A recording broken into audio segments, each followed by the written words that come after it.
vous retrouvez aussi pas seulement des mondialistes, vous retrouvez des islamistes, vous retrouvez des nationalistes ukrainiens. Et d'ailleurs, je peux vous renvoyer à une personnalité, notamment M. Akhmed Zakayev, qui est un participant du Forum des Nations libres de la post-Russie, qui est le représentant de la République tchétchène d'Ichkérie, qui participe donc à ce forum.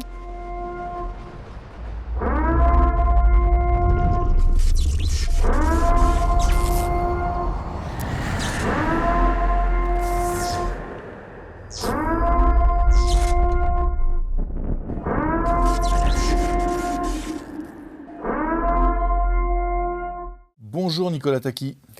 Bonjour Charles Danjou, merci à nouveau de me recevoir.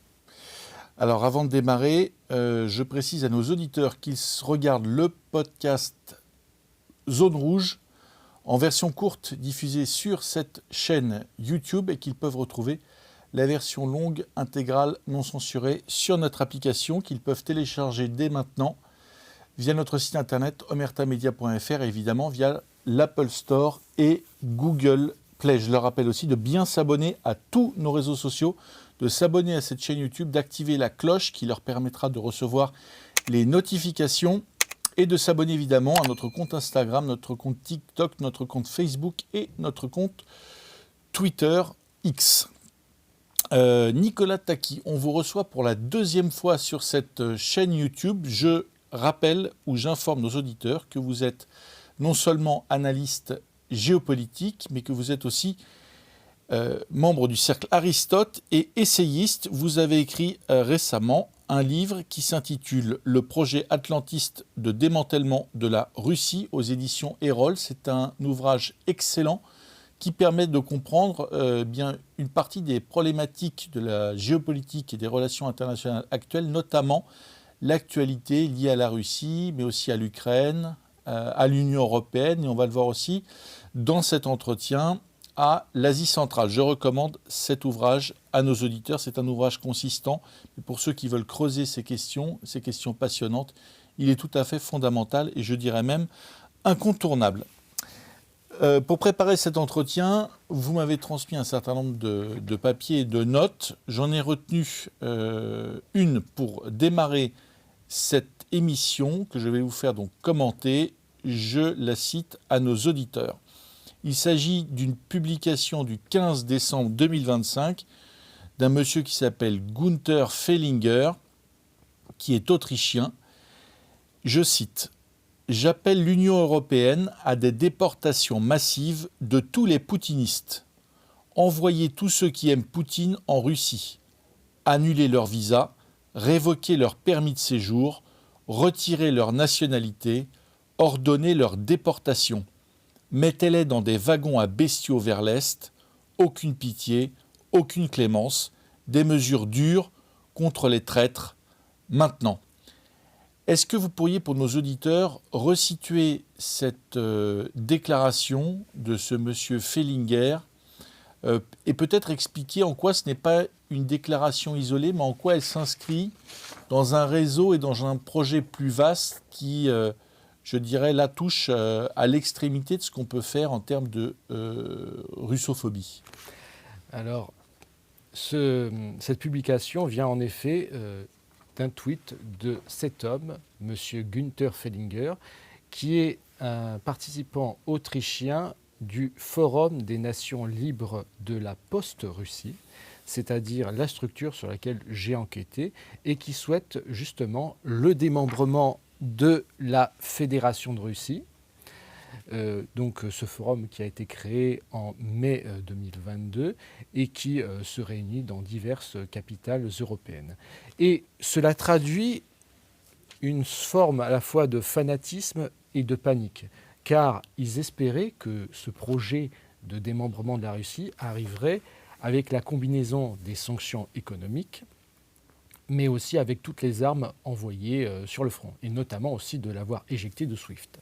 Donc effondrement économique, effondrement militaire. Ils espéraient ensuite donc un effondrement politique et à la mise en application de ce projet de démembrement de la Russie. D'ailleurs, sur les diverses publications qu'ils ont présentées, ils présentaient cela pour l'année 2023, puis ensuite 2025, puis ensuite 2030. Donc ce projet recule et donc cela commence à énerver certains de ces participants qui n'hésitent plus à se lâcher et à balancer des propos dont si certains en France devaient balancer ce genre d'informations, iraient carrément en prison. Quelle est la raison idéologique profonde, au-delà de la guerre en Ukraine, puisque ça a démarré bien avant, c'est un projet qui est plus ancien, et vous l'avez étudié sous toutes les coutures. Quelle est la raison fondamentale pour vouloir démanteler la Russie ? Alors, démanteler la Fédération Russie en raison de son espace géographique. La Russie, c'est plus de 17 millions de kilomètres carrés, mais il faut savoir que sous l'Empire tsariste, c'était 22 millions de kilomètres carrés. Et ensuite, vous avez bien évidemment les ressources énergétiques et minières, parce que qu'est-ce que la Fédération de Russie aujourd'hui ? Alors, en 2023, c'est 11% de la production mondiale de pétrole. En 2024, 17% de la production mondiale de gaz. Et enfin, en 2025, le troisième pays producteur de minerais, donc de quoi attiser les convoitises de certaines sociétés transnationales. Voilà la raison fondamentale. Est-ce qu'il s'agit, pour creuser cette question des motivations, est-ce qu'on peut en attribuer l'origine à une forme de nationalisme ou d'impérialisme concurrent de la Russie, par exemple l'Empire américain, ou est-ce que c'est finalement plutôt une volonté de réseaux, je dirais, mondialistes et transnationaux qui n'opèrent pas dans l'intérêt d'un seul État ? Alors, je dirais que c'est avant tout une question de concurrence, parce que, comme je l'explique dans mon chapitre 2, vous avez d'abord l'impérialisme allemand, qui voyait en la Russie comme je l'ai dit, une puissance montante avec un espace géographique de 22 millions de kilomètres carrés, mais aussi une population imposante. Et c'est pour ça qu'ils avaient soutenu à l'époque une structure à peu près équivalente au Forum des Nations Libres de la Post-Russie en 1916 qui s'appelait Die Liga der Volker Russlands, traduit la Ligue des peuples étrangers. Je renvoie aux spectateurs de Merta cet ouvrage de l'historien finlandais Seppo Zetterberg. Voilà donc la vision, et bien entendu il s'agit aussi pour les mondialistes d'imposer leur agenda. Il faut démembrer tout ce qui est justement de l'ordre de la nation, des traditions, pour imposer une société ouverte, une société fluide, sans repères, et à la merci, bien entendu, de certaines compagnies transnationales. En quelque sorte, ce que vous expliquez, c'est que le démembrement qu'ils veulent imposer à la Russie, ils se le sont, je dirais, imposés à eux-mêmes, puisque ce sont des fanatiques du fédéralisme européen et même au-delà du mondialisme, du transfrontiérisme aussi. Oui, bien sûr.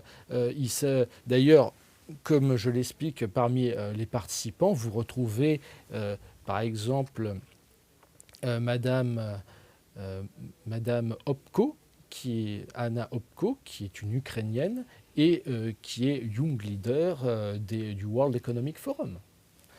Vous retrouvez aussi, pas seulement des mondialistes, vous retrouvez des islamistes, vous retrouvez des nationalistes ukrainiens. Et d'ailleurs, je peux vous renvoyer à une personnalité, notamment M.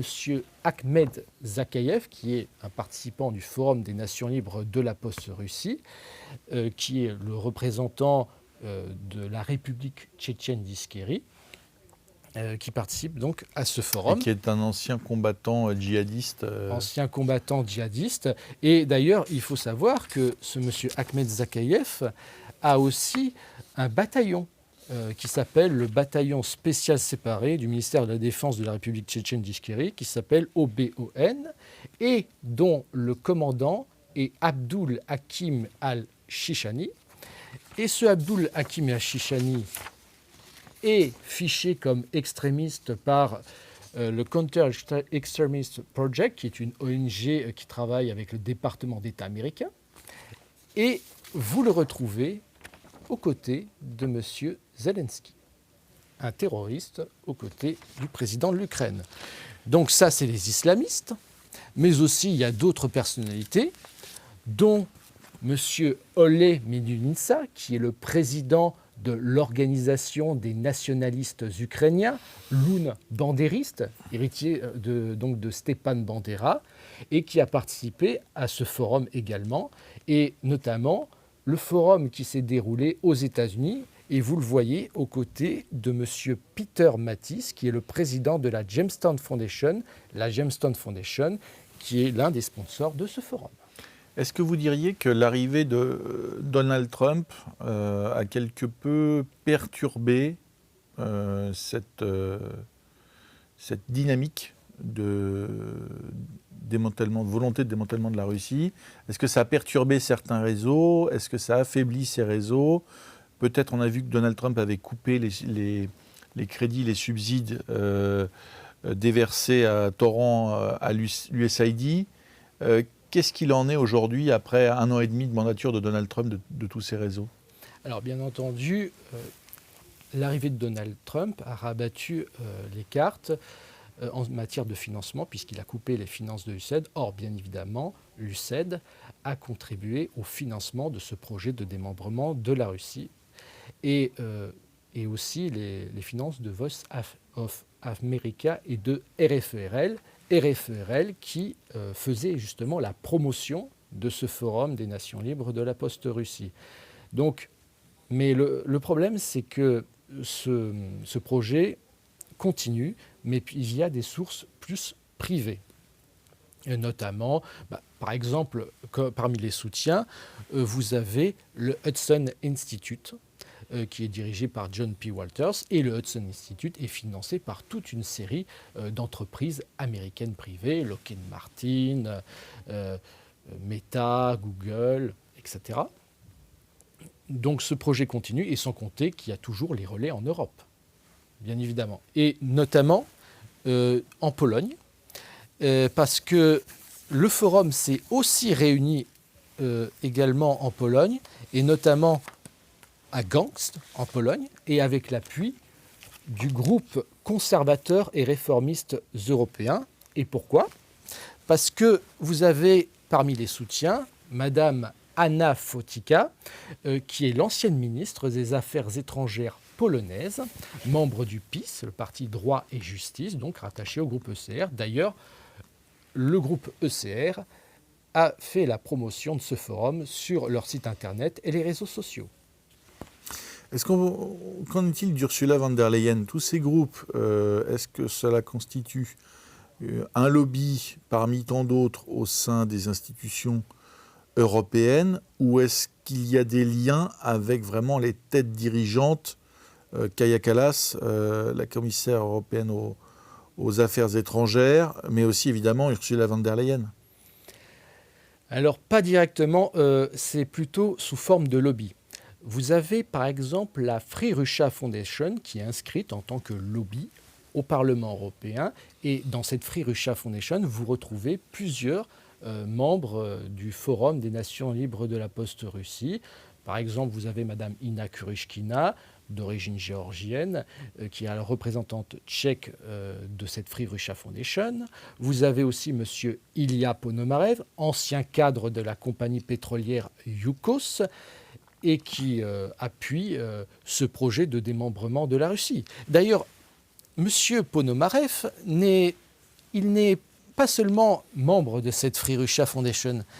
Il faut savoir qu'il est aussi à la tête du Congrès des députés du peuple de Russie qui s'est réuni en Pologne et qui a voté une loi de transition stipulant la fin de la Fédération de Russie au profit de la République de Russie. Un gouvernement en exil qui s'est réuni donc en Pologne.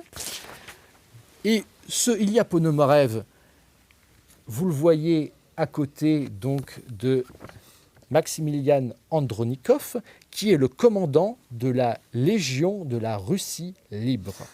Est-ce que vous pouvez nous dire, sur ces deux exemples, justement, quand vous dites lobby au sein de l'Union européenne, est-ce que ça veut dire qu'il y a quand même aussi un soutien financier, logistique, politique, affiché, assumé de la part des institutions européennes, ou est-ce qu'il y a une espèce de dialogue, mais que ça ne va pas beaucoup plus loin?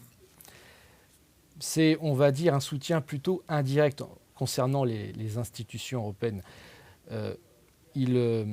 Par exemple, s'ils se réunissent au Parlement européen, s'ils se réunissent dans les diverses capitales européennes, c'est que c'est fait avec l'aval des autorités, mais avec un certain recul. C'est-à-dire que ce n'est pas un soutien direct, mais plutôt indirect. Il n'y a pas de subventions, par exemple, de l'Union européenne qui sont attribuées à ces groupes? Alors, par exemple, vous avez par exemple, le CEPA, le Center for European Policy Analysis, qui, dans ses membres, vous avez M. Edwards Lucas, c'est un participant britannique du forum, et ce CEPA, c'est financé par diverses sociétés transnationales, même avec l'appui financier de la division diplomatie de l'OTAN, pour vous dire. En plus de la National Endowment for Democracy, de l'UCED. Voilà. Donc ça peut s'apparenter à une espèce d'opération psychologique, les fameuses PSYOPs de l'OTAN, visant à déstabiliser la Russie.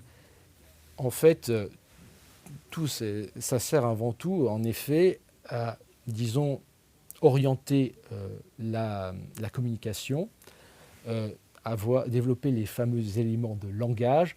Par exemple, dans la communication du forum, on parle de décolonisation. Il faut décoloniser la Russie, voilà, parce que c'est un empire qui s'est imposé sous la force des tsars, puis des divers dictateurs. Et donc, il faut libérer les peuples. Voilà, c'est surtout un travail de communication visant à nous vendre le fameux combat pour la liberté, la démocratie, les droits de l'homme. Alors que, comme je vous l'ai dit précédemment, il s'agit en réalité de visées géostratégiques et des intérêts énergétiques, minières et un agenda mondialiste. On a parlé de George Soros à l'occasion de nos travaux sur la Moldavie et sur la Roumanie. Est-ce que cet homme d'affaires d'origine hongroise mais nationalité américaine, qui a un peu passé le relais à son fils Alexander Soros, au-delà de cet engagement dans les pays de l'Est, est aussi très actif, justement, peut-être via le soutien à ces réseaux dont vous parliez, pour démanteler la Russie? Est-ce que ça fait partie de ses priorités? Alors, ce que je peux dire, c'est que certains réseaux ont bénéficié en effet du soutien des Open Society Foundation. Vous avez par exemple le média Euromaidan Press qui a fait la promotion du Forum des Nations Libres de la Post-Russie. Et quand on regarde ses partenaires et ses soutiens, on retrouve justement l'International Renaissance Foundation, qui n'est autre que la branche ukrainienne de ces fameuses Open Society Foundation. Est-ce que vous pouvez nous dire quel est l'impact de toutes ces initiatives, de tous ces réseaux en Russie? Vous parliez de M. Ponomarev, qui visiblement a créé un parlement en exil et qui prend des lois. Quel est aujourd'hui l'impact sur la population russe? Est-ce que l'objectif de déstabilisation et à terme de démantèlement a aujourd'hui une quelconque forme de réalité? Alors, c'est un impact qui peut être limité, parce que, comme vous l'avez constaté, en l'espace de 4 ans, ce projet n'a pas avancé. Après, il faut l'objectif, c'est toujours de s'appuyer sur les fractures culturelles, ethniques, religieuses. Ce n'est pas pour rien qu'ils veulent soutenir les Tchétchènes, mais aussi divers peuples. Par exemple, vous avez des peuples de langue finno-ougrienne qui sont soutenus par certains irrédentistes finlandais, par exemple. Donc, c'est un impact, encore une fois, donc, qui est limité, mais qu'ils espèrent que leur projet va finir par aboutir du fait de l'usure de la guerre, du fait peut-être aussi d'un ras-le-bol des populations, que la transition de Vladimir Poutine se passe mal. Bref, ils sont dans cette optique-là.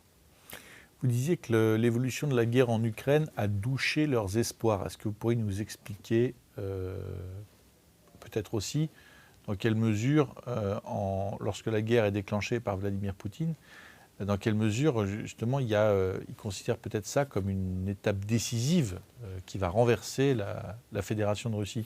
Bien sûr, parce qu'il s'agissait d'utiliser l'Ukraine comme un proxy. Et si on s'intéresse aux grands stratèges américains, je prends l'exemple de Zbigniew Brzezinski et le Grand Échiquier, il explique très bien l'extension de l'OTAN vers l'Est, incluant l'Ukraine. Pourquoi ? Parce que sans l'Ukraine, la Russie cesse d'être un empire en Eurasie. Et donc, ils n'ont pas hésité donc, à essayer de mettre la main sur ce pays à 2 reprises, notamment avec la Révolution orange en 2004, avec le soutien du candidat pro-occidental Viktor Yushchenko, et qui avait reçu le soutien de la National Endowment for Democracy, des Open Society Foundation, de l'International Republican Institute, dirigé à l'époque par John McCain, et ensuite, bien évidemment, le coup d'État du Maïdan, qui s'est déroulé donc en 2014. Et je renvoie à nos spectateurs d'Omerta le documentaire « États-Unis à la conquête de l'Est ». Ça c'était pour la Révolution orange de 2004, mais surtout le documentaire de Paul Moreira, « Ukraine, les masques de la Révolution », et qui nous montre justement cette ingérence américaine et la volonté de ramener ce pays, de l'amarrer aux structures occidentales, Union européenne, OTAN. Pour vous, la révolution de Maïdan de 2014, c'est préparé, pensé, financé, coordonné dans l'objectif, je dirais, géopolitique, géostratégique, de gêner puis de déstabiliser la Russie. Vous avez un ouvrage qui est sorti récemment, qui revient justement sur le massacre du Maïdan de Ivan Kashkanovsky, qui montre justement comment des militants nationalistes ukrainiens ont tiré à la fois sur les forces de l'ordre et sur les manifestants pour justement créer un sentiment de rage, de haine envers le dirigeant ukrainien qui a été, qu'on le veuille ou non, élu démocratiquement, qui s'appelait Yanukovych. Et cela a créé la bascule. Puis, comme vous le savez, après, c'est la guerre du Donbass, mais surtout la suppression de la loi sur les langues régionales. On avait du jour au lendemain interdit à des millions de russophones de parler leur langue natale. Ça a donc été l'étincelle qui a déclenché cet incendie qui s'est matérialisé par la guerre du Donbass. Et ensuite, le sabotage des accords de Minsk, qui a été avoué par Mme Angela Merkel et par M. Hollande. Et enfin, la fin de non-recevoir à la fin 2021 concernant les pourparlers sur une nouvelle architecture de sécurité en Europe. Et, in fine, au déclenchement de la guerre russo-ukrainienne. Alors les Russes n'ont pas obtenu ou pas encore obtenu ce qu'ils voulaient dans cette guerre en Ukraine. Ceci étant, de l'autre côté, les espoirs dont vous parliez de victoire sur la Russie, de déstabilisation et de démantèlement n'ont pas non plus vu le jour. Quel est aujourd'hui l'état d'esprit des gens dont vous nous parlez, de ces réseaux, face à ce qui apparaît, au moins à l'heure où nous parlons, un petit peu comme une impasse? On sait que pour l'Ukraine, de toute façon, des territoires comme la Crimée ou une bonne partie du Donbass sont perdus pour peut-être pour toujours, si ce n'est au moins pour plusieurs années. Quel est aujourd'hui leur état d'esprit? Qu'est-ce qu'ils veulent aujourd'hui? Le retour des néoconservateurs américains dans à peu près 3 ans à la Maison-Blanche. Et de poursuivre, de relancer ce projet de démembrement, parce qu'il faut à tout prix, dans leur logique, il faut démanteler la Russie pour accéder aux ressources énergétiques et minières, et c'est-à-dire avoir l'énergie, les ressources nécessaires pour ensuite s'attaquer au deuxième grand rival eurasien, qui est la Chine.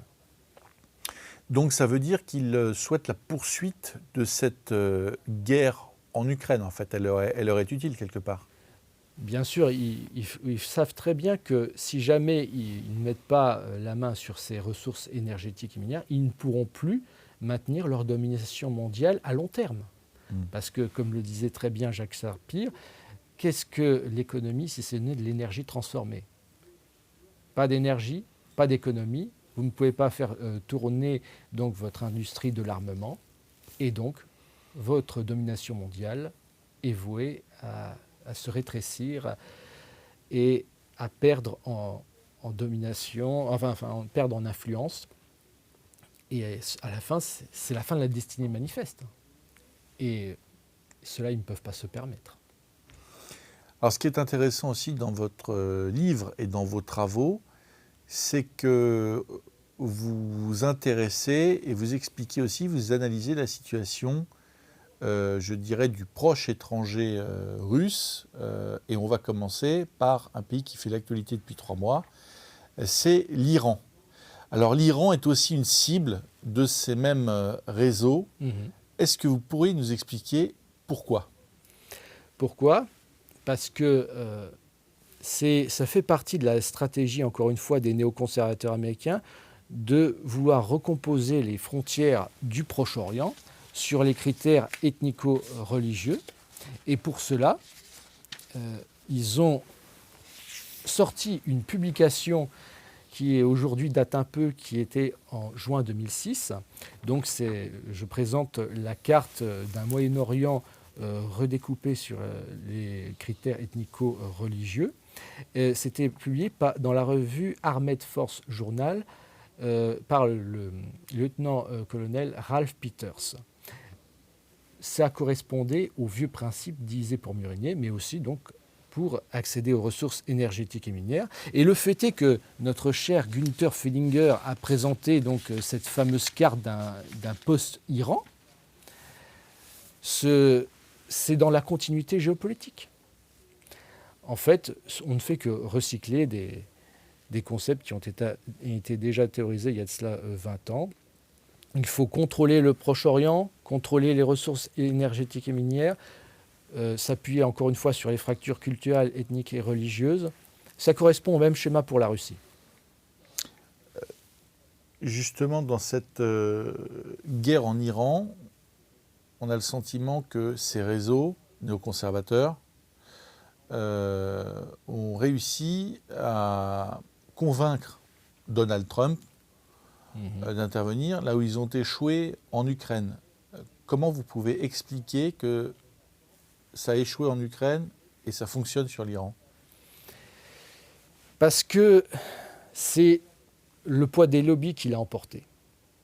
Lobby de l'entourage de Donald Trump, lobby au sein de son administration, notamment que ce soit Peter Thiel, mais il ne faut peut-être pas exclure Marco Rubio, qui, ne jamais oublié, est un néoconservateur, qui était un proche de Lindsey Graham au sein de l'International Republican Institute. Et enfin, bien évidemment, le lobby pro-israélien aux États-Unis avec l'EPAC. Donc là, ça a fonctionné avec Donald Trump. Quel était, selon vous, l'objectif de ces ces groupes, est-ce que c'était le changement de régime qui précédait, je dirais, la mise en parcelle, la parcellisation de l'Iran, et aujourd'hui, face à ce qui, là aussi, est une situation un peu bloquée, avec une résistance iranienne et au moins une demi-défaite de Donald Trump et des États-Unis, quelle peut être la suite pour ces groupes? Comment est-ce qu'ils envisagent les semaines et les mois à venir? Une reprise des hostilités ou... Ce n'est pas à exclure. Ce n'est pas à exclure. Mais pour répondre à votre première question... Merci à tous d'avoir regardé cette émission. Pour retrouver ce podcast en intégralité, rendez-vous sur notre application ou depuis notre site internet omertamedia.fr. À très bientôt.